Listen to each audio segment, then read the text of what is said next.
welcome back to the Great Builds YouTube channel. Today I'm reviewing another 4+ Ninjago Dragons Rising set.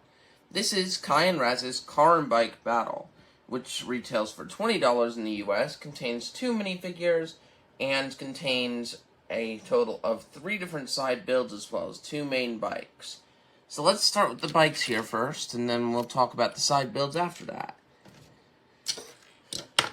These are the 2 main bikes that come in the set. You get a bike for Raz, and then a car for Kai.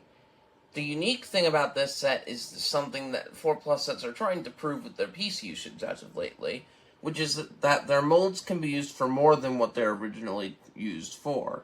So both of these vehicles use the base that's used for Ninjago motorcycles. However, you get a 3-wheeled trike-looking vehicle for Lord Raz, and Kai gets a 4-wheeled car instead.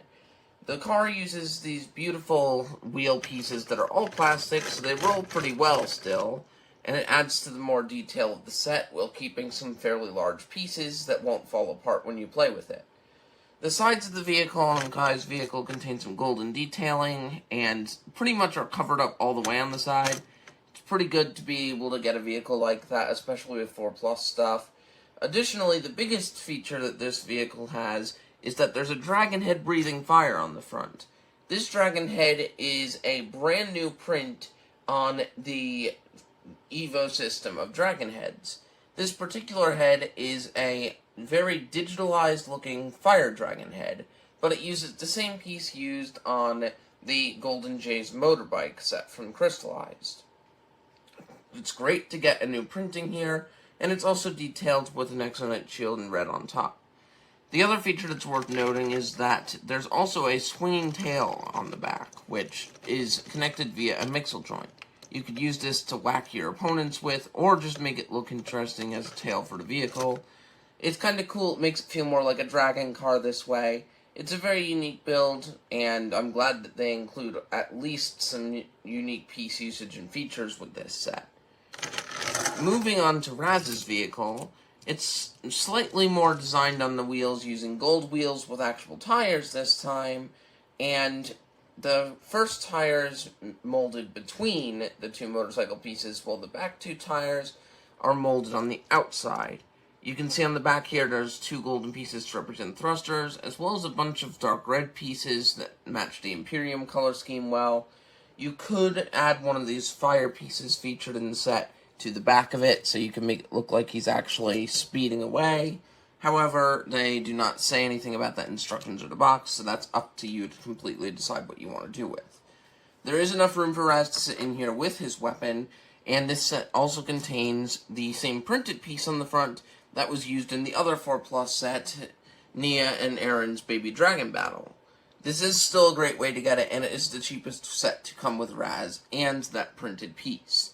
Additionally, there's 2 machetes attached on some hinges up here. You can actually move these out if you want to attack with them like this, or you could remove them completely because they'd also make good weapons to use on the minifigures. Overall, this is a pretty good build. It's almost unnoticeable for being a 4+ vehicle from a distance, so this one would be great for anyone's collections. Moving on to the side builds here, this is the main side build that you get. It's just a little shrine. There's a little nod to something that people in the Ninjago community are currently thinking that makes Raz a character from Legends of Chima, and this further kind of proves that point, because the main crystal they fight over in this set is a piece of lightning that's coming out of, you guessed it, a Lego Chi piece from LEGO Legends of Chima. This portion of the side build also features 2 golden machetes that can also be used as weapons, and a pretty decent design overall. And that's the thing that 4+ sets tend to do better at, is actually including side builds and terrain builds that go well with the set. As I mentioned earlier, you also get 2 of these flame pieces. You could act like those are being used as obstacles for the vehicles, or you could act like the Kai's dragon car is actually shooting them at Lord Raz. I think it's overall definitely an interesting inclusion, and it's always good to get some side builds in this set to add to the playability of the set. Now let's move on to the minifigures. Now, the first minifigure here is Lord Raz. I've done a minifigure Thursdays on him, so I won't go into detail too much on him. but he is a good minifigure overall. A lot of detail is included on this figure. And he does come with one of the special molded Imperium swords for this season. Since he doesn't come with his hammer, you'd have to build that out of your own pieces, or buy one of the very expensive sets that includes him as a figure. But overall, this is a great figure to get included as one of the main villains, and he is featured in one of the cheapest sets this wave, so it is great to see him there. However, there is also another minifigure in this set, and this is Kai. He's in his new Dragon's Rising suit that has the two-piece hood piece, which has room for you to store katana on the back.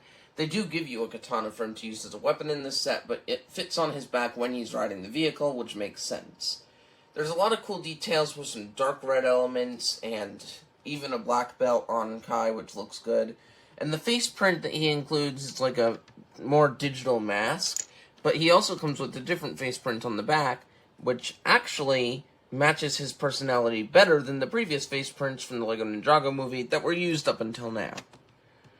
It's also good with these two-part masks because you can custom combine them together to create your own ninja suits if you would like. So there are some very fun concepts to do with this. Also, one last thing to note, on the front of Kai here you can see that his suit contains the letter K in Ninjago for Kai, which is always a nice nod to the attention to detail that people give in this official set. Now, what are my overall thoughts on this entire set? This set is probably one of the best values for a 4+ I've seen in a long time. You can see here that it does come with some pretty large pieces, so the price per part ratio would be a little bit skewed, but that's okay, because you do get a lot of large chassis, and the two bikes look like they could almost fit in a normal Ninjago collection, because you can barely tell that they're using the 4+ bike system. Additionally, the side build is well put together, as well as being a way to get the chi piece, which was previously discontinued up until recently, so it's a great way that that piece can get back into circulation. Additionally, the two flames add for a bit more playability and storytelling with the set, and it is the cheapest set to get Lord Raz, as well as two very good printed pieces, one exclusive to this set. I hope you all enjoyed this video. Feel free to check out the Minifigure Thursdays on Lord Raz that came out this week, and I will see you in the next video. Have a great day.